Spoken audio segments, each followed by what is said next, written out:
La Sociedad Española de Radiodifusión presenta... Ser... ¡Viva la radio! Podcast. Siempre. Y el gobierno argentino está ahora mismo lejísimos de rectificar después de que Milei este fin de semana llamara corrupta a la mujer de Pedro Sánchez desde el acto de Vox en Madrid. El presidente del gobierno español, en su primera reacción pública al tema, hoy en el foro de 5 días, ha pedido al gobierno argentino esa rectificación pública. Evidentemente, entre los gobiernos los afectos son libres, pero el respeto es irrenunciable. Por eso hemos pedido al actual presidente del Gobierno de la República de Argentina una rectificación pública y, en consonancia, la respuesta del Gobierno de España será acorde a la dignidad que representa la democracia española y a los lazos de hermandad que unen a España y a Argentina, ahora mismo presididos por un presidente que, por desgracia, no ha estado a la altura con sus declaraciones. Pero el gobierno argentino no está por la labor, según ha dicho esta tarde el portavoz Manuel Adorni. Nosotros no vamos a ponernos en comunicación. El presidente no se va a poner en comunicación, al menos de nuestra parte, con el presidente español. Apelamos a que efectivamente el presidente español se comunique y pida las disculpas del caso, incluso públicamente. Se quiso traspolar un tema entre personas hacia un tema diplomático y me parece que se ha hecho de muy mala fe. Álvarez se ha reunido ya con el embajador argentino aquí en España. Ahora les contamos que ha salido de ahí. Pero antes, en el tiempo, tormentas en el norte, algunas con granizo. Jordi Carbó, buenas tardes. Buenas tardes. Dicho de otra manera, se mantiene la situación tan primaveral de los últimos días. Hasta que se esconda el sol todavía tendremos chubascos en el interior de la mitad norte de la península y también cerca del Mediterráneo, en el interior de la Comunidad Valenciana. De hecho, las tormentas más activas ahora mismo se encuentran entre Teruel y Castellón. Con la llegada de la noche desaparecerán estos chubascos, la temperatura bajará rápidamente y de nuevo mañana, sobre todo si madrugáis, mejor abrigarse un poco porque el ambiente será entre fresco y frío. Después sol hasta primeras horas de la tarde y será durante la tarde cuando en prácticamente los mismos sitios que hoy se van a formar estas tormentas, y las que comentabas con granizo, la probabilidad más alta las tendremos en el sur de Teruel, interior de Castellón y en el interior de Girona y de Barcelona. Ahí media hora 25 Deportes. Gallego, buenas tardes. Buenas tardes. El sonido y la noticia de esta tarde es el ambiente que había en la pista Philippe Chatrier en Roland Garros cuando Rafa Nadal accedía esta misma tarde para entrenar.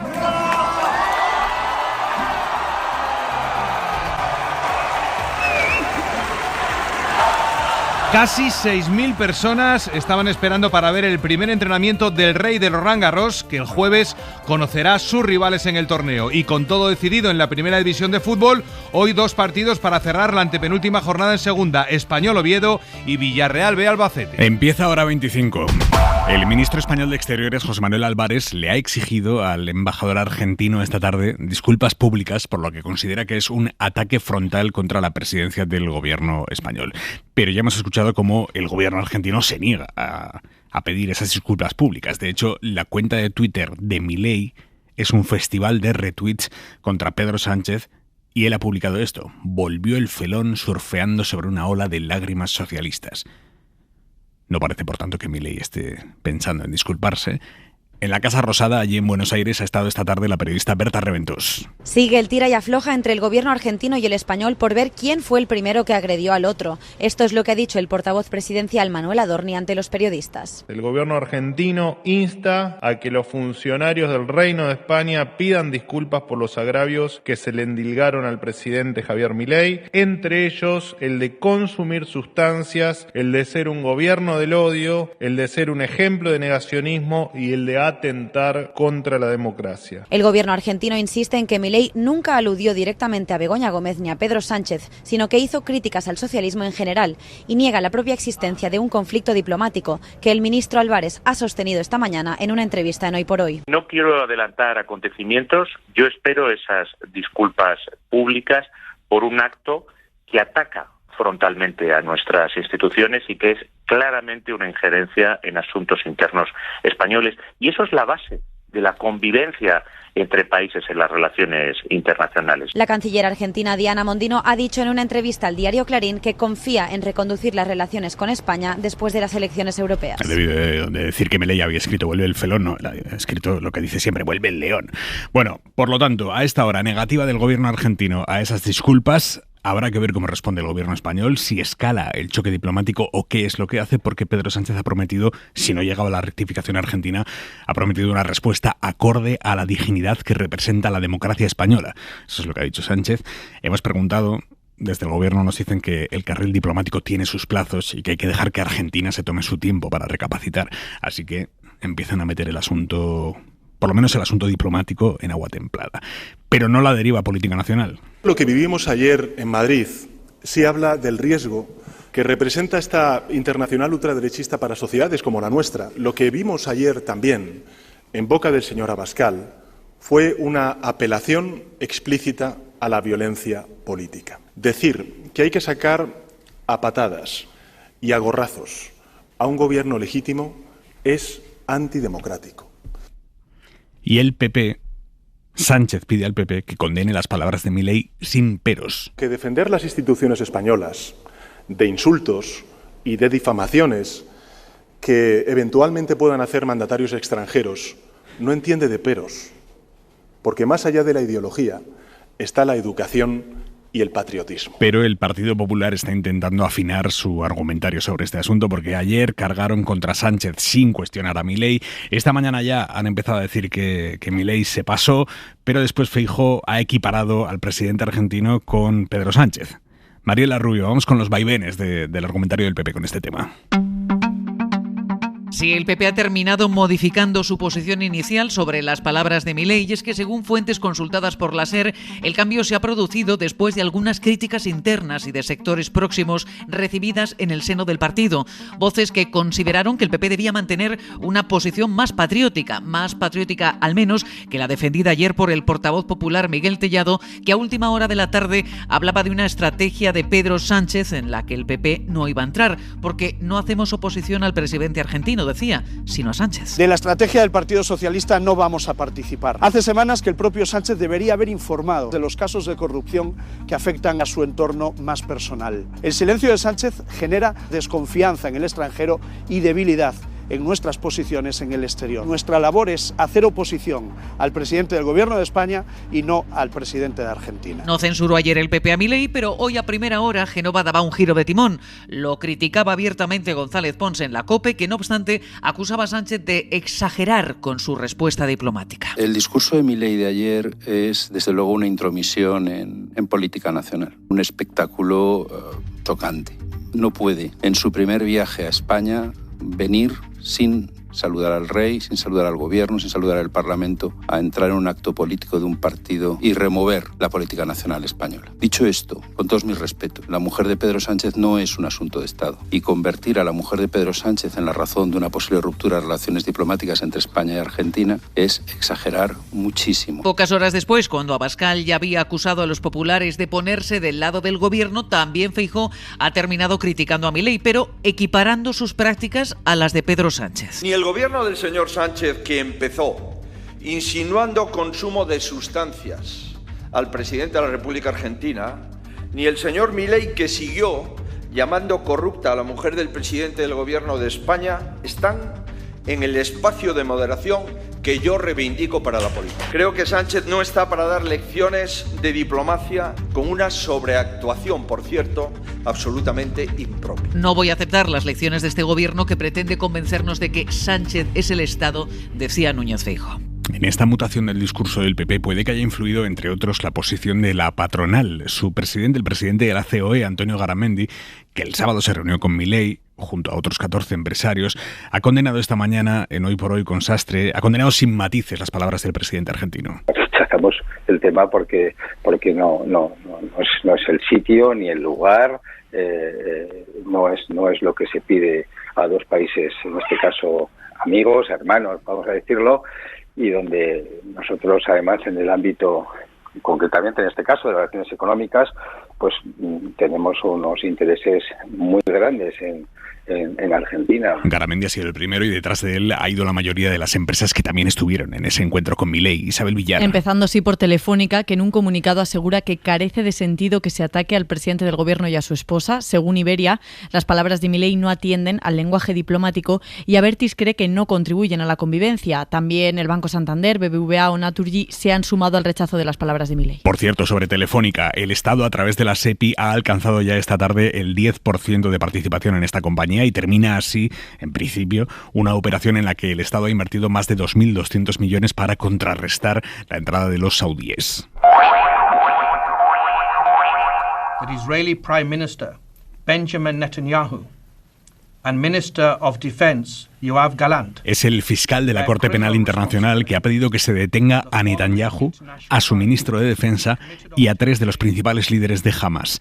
La Fiscalía los acusa de crímenes de guerra y crímenes de lesa humanidad. El pronunciamiento de los jueces de la Corte Penal Internacional después de esta petición de la Fiscalía, ese pronunciamiento llevará semanas o meses, pero Israel y su fiel aliado Estados Unidos están cargando de forma furibunda ya esta tarde contra la Fiscalía. Biden dice que es escandaloso. Antonio Martín. Sí, lo cierto es que la comunidad internacional guardaba silencio, quizá esperando esta primera respuesta de Estados Unidos, que ha llegado esta tarde vía comunicado. En 4 líneas, el propio Joe Biden habla de una decisión escandalosa. Le ha puesto voz a la posición de Washington hace unos minutos el portavoz de la Casa Blanca, Matthew Miller. There should be no equivalence between Israel and Hamas. No se puede comparar a Israel con una organización terrorista como Hamas, ha dicho.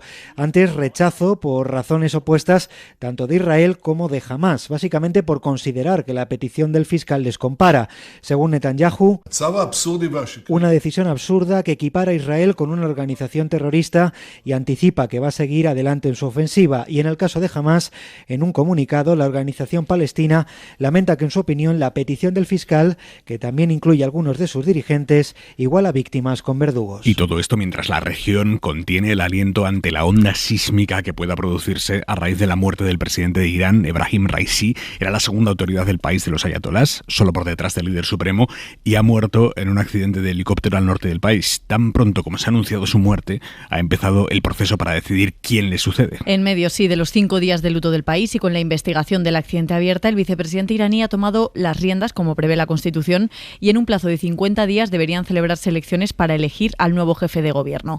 De fondo, el asunto fundamental, la guerra soterrada con Israel por la masacre en Gaza a través de los grupos aliados de Irán como Hamas, Hezbollah o los rebeldes hutíes de Yemen. Raisi no gozaba de demasiada popularidad entre la población por aplastar sistemáticamente cualquier intento de protesta, pero sí era un candidato fuerte para sustituir al líder supremo, Ali Khamenei.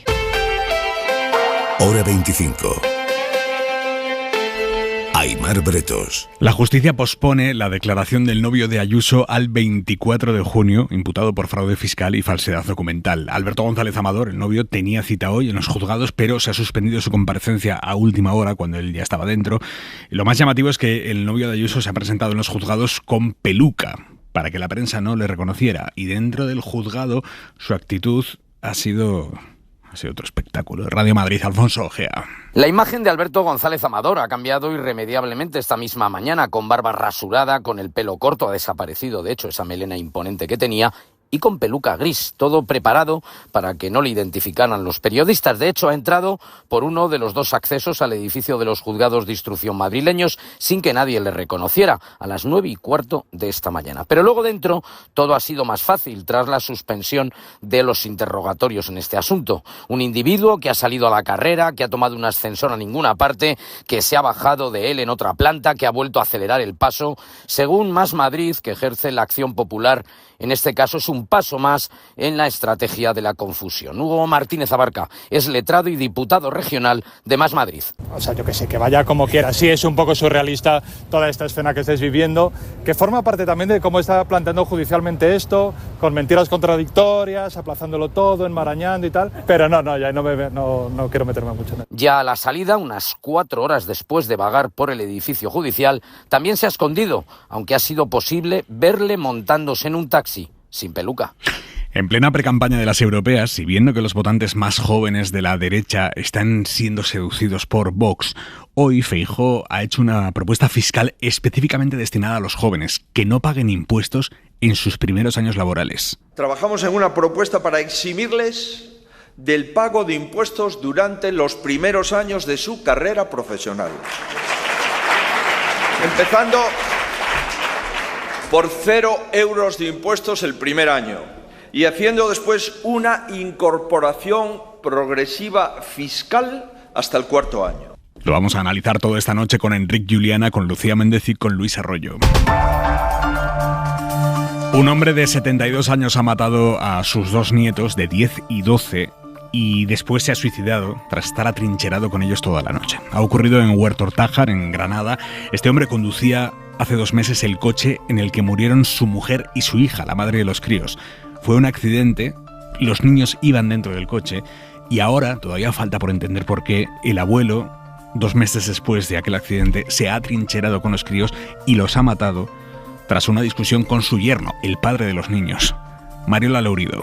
Expertos como el forense Miguel Lorente ponen en duda que estemos ante un caso de suicidio ampliado, el de la persona que no soporta el dolor por el trágico accidente y se lleva también por delante a sus seres queridos. Lo considera un homicidio y posterior suicidio para no responder por el doble crimen. No ve motivación emocional por la forma de proceder del abuelo. Primero, el atrincheramiento. Un atrincheramiento prolongado en el tiempo, donde ha habido una fase de negociación, donde incluso ha habido disparos. Segundo factor, la pelea con el yerno. Que es la discusión previa con el yerno, que de alguna manera puede actuar como precipitante de la conducta. Y hay más elementos que no encajan en un acto de suicidio íntimo. Haya asesinado con procedimientos distintos a cada uno de los nietos, que aparezcan en habitaciones distintas y que luego él se suicide horas después. Miguel Lorente pide que no se cierre el caso y se investigue hasta el fondo. Un ensayo clínico ha conseguido que decenas de personas tetraplégicas mejoren su destreza con las manos tras recibir estimulación eléctrica. Algunos son pacientes con lesiones medulares desde hace más de 30 años y ahora pueden coger canicas e incluso jugar con cubos de Rubik. Es un estudio que publica la revista Nature. Javier Ruiz Martínez. Así suena una canica entrando en un vaso de plástico. Es una locura, dice el paciente mientras coge la segunda y la vuelve a intentar meter. Esta vez falla, pero la siguiente... Y alguien le señala que lleva ya 45. Si simplemente son canicas, ¿por qué es tan importante este sonido? Porque este hombre es tetrapléjico y llevaba 13 años sin poder moverse. Lo que le han puesto en la médula espinal, a la altura de las vértebras cervicales, es un dispositivo no invasivo que se llama Arcex. En apenas unos días, este es el resultado. Lo han probado con 65 pacientes con tetraplegia todos de larga duración, y ha funcionado en 43 de ellos. Han conseguido, por ejemplo, mejoras muy importantes al pellizcar con la punta de los dedos. Y en Reino Unido, los gobiernos de entre la década de 1970 y principios de los 90 encubrieron el escándalo de la sangre contaminada con VIH y hepatitis C, un escándalo que afectó a más de 30.000 personas y que mató a unas 3.000, según un informe independiente que lleva 5 años elaborándose y que hemos conocido hoy. Hubo pacientes en esa horquilla de tiempo que recibieron transfusiones de sangre o tratamientos de plasma importado de Estados Unidos que se sabía que podía estar contaminada esa sangre, y los gobiernos entonces lo encubrieron. El primer ministro actual, Rishi Sunak, ha dicho hoy que es un día de vergüenza para Reino Unido. Corresponsal en Londres, Lucas Font. La publicación del informe ha confirmado lo que las víctimas y gran parte de los británicos ya sabían, que las cerca de 30.000 infecciones por el uso de sangre contaminada se podrían haber evitado y que los sucesivos gobiernos lo encubrieron durante décadas, algo por lo que el primer ministro Rishi Sunak ha pedido perdón. Hoy es un día vergonzoso para el Estado británico. Las personas y las instituciones en las que depositamos nuestra confianza han fracasado de forma desgarradora y devastadora, ha dicho Sunak en el Parlamento poco antes de garantizar el pago de las indemnizaciones, unas indemnizaciones que ascenderán previsiblemente a más de 10.000 millones de euros. Las víctimas aseguran que este ha sido un primer paso para obtener justicia, pero muchas de ellas siguen esperando a que los principales responsables sean procesados por la vía penal, así como una disculpa pública de los antiguos altos cargos de los gobiernos anteriores y de las empresas farmacéuticas. Y ojo a la advertencia que acaban de hacer los mayores expertos en inteligencia artificial del mundo. Si no se le ponen límites a la inteligencia artificial, su avance sin control puede provocar la extinción de la humanidad. Esto lo dicen 25 científicos internacionales que han firmado un documento para exigir medidas de seguridad más contundentes que controlen esta tecnología. Javier Gregory. El Instituto de Seguridad de la Inteligencia Artificial de Estados Unidos tiene un presupuesto para este año de solo 10 millones de dólares. Con ejemplos como este, los 25 mayores científicos del mundo en el sector de la inteligencia artificial por primera vez se han unido para poder reducir los peligros de esta nueva tecnología, porque su avance exponencial y sin control puede provocar incluso la extinción de la humanidad. De momento ya están en peligro vidas humanas y esto es un gran problema, como advierte ya Philip Thorne de la Universidad Británica de Oxford. Y según este destacado grupo de expertos internacionales, los gobiernos no están haciendo ahora lo suficiente para protegernos frente al gran riesgo de la inteligencia artificial. Hora 25. Aimar Bretos. Y vamos a ir en directo a Cannes. Pepa Blanes, buenas tardes. ¿Qué tal? Buenas tardes. Porque esta noche debuta el español Jonás Trueba con una peli que es una anticomedia romántica. Es una película sobre una pareja que después de 15 años juntos decide separarse y montan una fiesta, Pepa, para contárselo a todo el mundo, a su familia, a sus amigos, a todos. Pues sí, porque en vez de celebrar las bodas, Aimar, lo que dice Jonás Trueba es que hay que celebrar las despedidas, cosa que me parece bien, ¿no? Porque, bueno, quita ese dolor tóxico a cuando uno lo deja con su pareja cuando ha llevado pues más de 14 años juntos, ¿no? Volveréis es esta película que justo en 20 minutos va a presentarse aquí en la quincena de realizadores de Cannes, de un director, el madrileño, que gusta mucho aquí en Francia, o sea que es su primera vez en Cannes, y en la que, por cierto, juega a mezclar realidad con ficción. Aparece Fernando Trueba, aparece el universo del director madrileño, también lo difícil que es encontrar casa en Madrid, que esto también no es cómico, esto es tragedia, y las críticas internacionales lo cierto es que están siendo muy buenas, igual que las de La novia del sur. Es un mediometraje de Elena López Riera, directora alicantina, que, por cierto, habla también de bodas en este caso y del deseo de nuestras madres y abuelas, silenciado, ¿no? Porque el deseo de las mujeres pues siempre ha estado hasta ahora bastante silenciado, y aquí están los representantes, Aimar, del nuevo cine español. Gracias, Blanes. Adiós. Y nos queda la mirada de Xavi Vidal Folk. Hay varios Pepes. Uno autoritario y malcarado, el del exfalangista Aznar. Otro conservador, también duro, pero de formas suaves, el de Mariano. Y el centrista de los demócrata cristianos casi del todo desaparecidos, que era el mejor. Incluso en este PP de hoy hay varios PPs, quizá para cubrir todas las aristas derechistas. Está el portavoz, Miguel Tellado, que solo fabrica odio exactamente como Vox, y que el domingo no solo no criticó los dislates de Javier Milei, sino que los aprovechó para atacar al gobierno.